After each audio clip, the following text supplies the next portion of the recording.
Isaiah 61, God makes a promise about the Redeemer to come. And He talks about what that Redeemer will do for His people. Listen to it. It says, "The Spirit of the Sovereign Lord is upon me, because the Lord has appointed me to bring good news to the poor. He has sent me to comfort the brokenhearted and to announce that the captives will be released and the prisoners will be freed.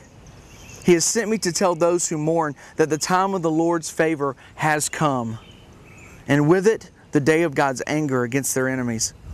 To all who mourn in Israel, He will give beauty for ashes, joy instead of mourning, praise instead of despair. For the Lord has planted them like strong and graceful oaks for His own glory." The context of Isaiah 61 is this. It actually points back to Leviticus and the year of Jubilee.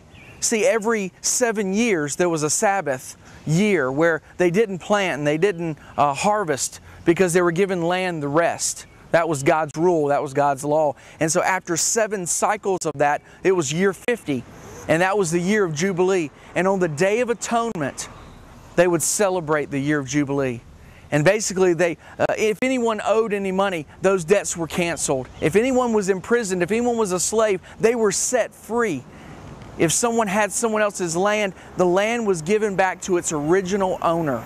Basically, what was happening there is in the year of Jubilee, people were given a brand new start, a fresh beginning, so to speak.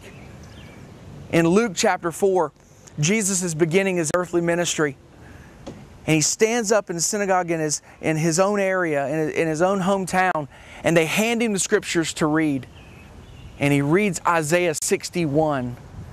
And then it's in that moment that He identifies Himself as the Messiah, as the Redeemer for His people.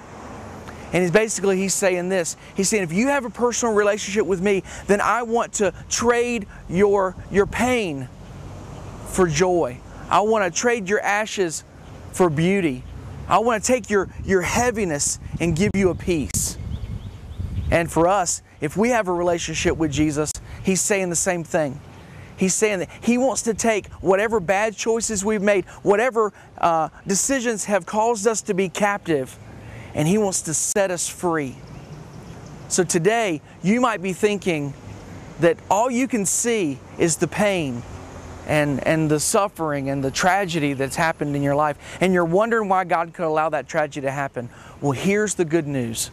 God promises to weave all of our choices due to free will and maybe the sinful decisions in our life and the good and the bad.